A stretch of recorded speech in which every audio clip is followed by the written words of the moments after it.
तो बड़ी खबर यह है कि घुसपैठ में नाकामी के बाद चीन बौखलाया है। लाइन ऑफ एक्चुअल कंट्रोल पर बॉम्बर तैनाती के बाद युद्धाभ्यास भी चीन ने किया। युद्धाभ्यास का वीडियो भी चीन ने जारी किया।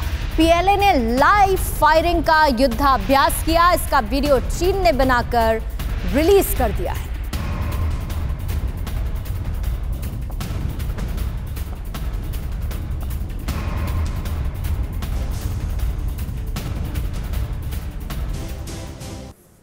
और इस वक्त की कुछ जानकारी आपको दे दूं, क्योंकि जिनपिंग जिस तरीके की हरकतें कर रहे हैं उनसे उनका पाप का घड़ा लगातार बढ़ता जा रहा है और कैसे लोगों में इस बात को लेकर नाराजगी है उसके कुछ फैक्ट्स यहां पर ग्राफिक्स के जरिए, क्योंकि चीन में जिनपिंग के जो वन मैन रूल है उसके खिलाफ लोगों में गुस्सा लगातार बढ़ता जा रहा है। बगावत देखने को मिल रही है। जो कम्युनिस्ट पार्टी ऑफ चाइना है उसमें जिनपिंग के खिलाफ अब बगावत शुरू हो चुकी है, यानी कि विद्रोह और उसकी सुबुगाहट तेज हो चुकी है। चीनी सेना के कुछ ऐसे पूर्व ऑफिसर्स हैं और साथ ही कम्युनिस्ट पार्टी के जो मेंबर हैं वो जिनपिंग के खिलाफ नजर आ रहे हैं और बोल अब जिनपिंग के खिलाफ उनके निकलने लगे हैं।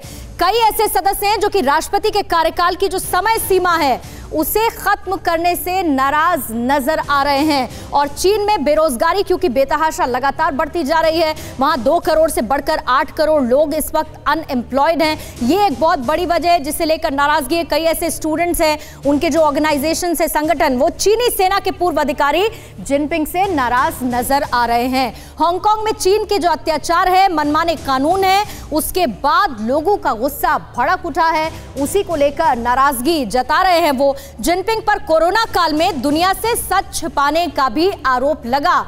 ये बात तो पूरी दुनिया लगातार कह रही है। सेंट्रल पार्टी स्कूल की जो पूर्व प्रोफेसर है चाय शिया, उन्होंने जिनपिंग पर निशाना साधा। उनकी तरफ से भी स्टेटमेंट आया है और पूर्व प्रोफेसर चाय शिया को जिनपिंग ने कम्युनिस्ट पार्टी से बाहर निकलवा दिया क्योंकि वो उनके खिलाफ बोल रही थी। गलवान में चीनी घुसपैठ काफी भारी चीन को पड़ी है। चीनी सेना के 40 से ज्यादा जवान मारे गए।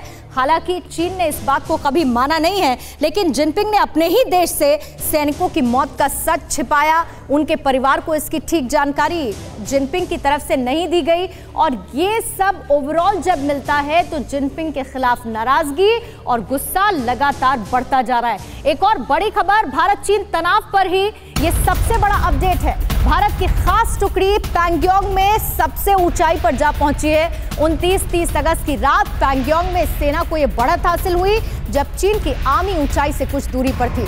चीन के जवानों ने सेना को रोकने की कोशिश की। भारतीय सेना पैंगोंग के सबसे ऊंचे पहाड़ पर इस वक्त मौजूद है और पीएलए ने इस ऊंचाई पर आने की कोशिश भी की। पहाड़ पर चढ़ने के लिए रस्सियां लेकर पीपल्स लिबरेशन आर्मी पहुंची। सेना पैंगोंग के ऊंचे पहाड़ों पर अब भी इस वक्त मौजूद है और भारत को ये बढ़त, ये एज इस वजह से मिल चुकी है। पैंगोंग में फहरा हिंद का पताका, गौर से देख लो चीन के आका। ड्रैगन के खतरनाक मंसूबे नाकाम, अब चीन का होगा काम तमाम। ये हिंद के जवानों की गर्जना है, ये लड़ाकू विमानों का शोर है। ये वो इंडियन आर्मी है जो सिर पर कफन बांधकर दुश्मनों से भिड़ती है और जब भिड़ती है तो ऐसे भिड़ती है कि दुश्मनों की गर्दन टूटती है। चीन में बैठा लाल सुल्तान तमतमा रहा है। चोट ऐसी लगी है कि वो बिलबिला रहा है। 29 और 30 अगस्त की रात जिस चीन ने चालाकी से पैंगोंग झील के दक्षिणी किनारे पर घुसपैठ की कोशिश की, उस चीन को करारा जवाब मिला है। दरअसल पैंगोंग झील इलाके में चीनी सेना के 200 सैनिक गोला बारूद के साथ घुसपैठ की कोशिश में थे, लेकिन भारतीय जवानों के हौसले के आगे ड्रैगन की एक नहीं चली। हिंद के जवानों का जोश खरोश ऐसा कि पल भर में दुश्मन की सेना को पीछे धकेल दिया। अब पैंगोंग में भारत के वीर जवान टॉप हिल पर मौजूद हैं। भारतीय सैन्य टुकड़ी और स्पेशल ऑपरेशन बटालियन ने टॉप पोजीशन पर मोर्चा संभाल लिया है।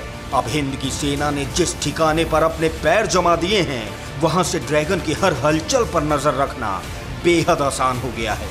सेना की इस रणनीति ने ड्रैगन को चारों खाने चित कर दिया है। पैंगोंग के पहाड़ों पर भारतीय शूरवीर दहाड़ रहे हैं और चीन में जिनपिंग के पसीने छूट रहे हैं।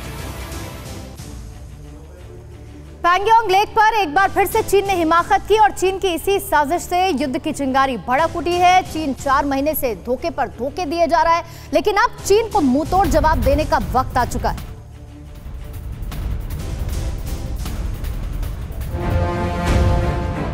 चीन का इतिहास बताता है कि वो पीछे हटता है और फिर पीठ पर वार करता है, और इस बार भी वो यही कर रहा है। पिछले 4 महीने से एलएसी पर चीन इसी छद्म नीति को अपनाए हुए है।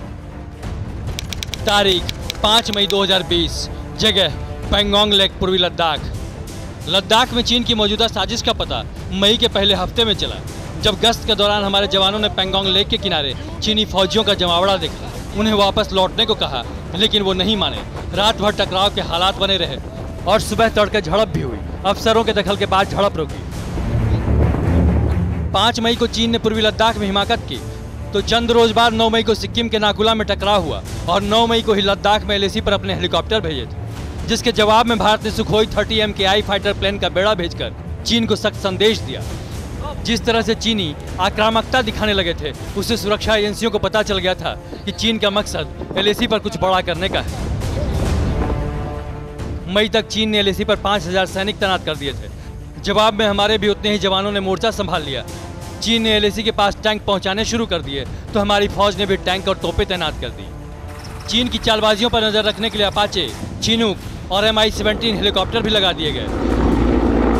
मई के दूसरे हफ्ते में एयरफोर्स के C-130J, C-17, IL-76, AN-32 जैसे विमान भी मिशन में जुट गए। टैंक, तोपें और गोला बारूद पहुंचाया जाने लगा। चीन को समझ आने लगा था कि इस बार उसकी चतुराई भारी पड़ने वाली है, इसलिए उसने पीठ पर छुरा घोंपने का प्लान बनाया। 6 जून को कोर कमांडर लेवल की बैठक में चीन एलएसी पर अप्रैल 2020 की यथास्थिति बनाने और सैनिक पीछे हटाने को तैयार हुआ, लेकिन 15 जून को गलवान में धोखा दे दिया, लेकिन फरेबी फितरत से बाज नहीं आया। 22 जून को कोर कमांडर लेवल की फिर बैठक हुई। चीन चरणबद्ध तरीके से सैनिक हटाने को तैयार हुआ, लेकिन 30 जून तक एलएसी पर 20,000 और सैनिक तैनात कर दिए। भारत ने लगातार कोशिश जारी रखी कि चीन के साथ मसला बातचीत से हल हो जाए। मिलिट्री और डिप्लोमेटिक फ्रंट पर दोनों देशों के बीच 15 से ज्यादा बैठकें हुई, लेकिन चीन के धोखे और चालबाजी वाली फितरत के चलते कोई नतीजा नहीं निकला।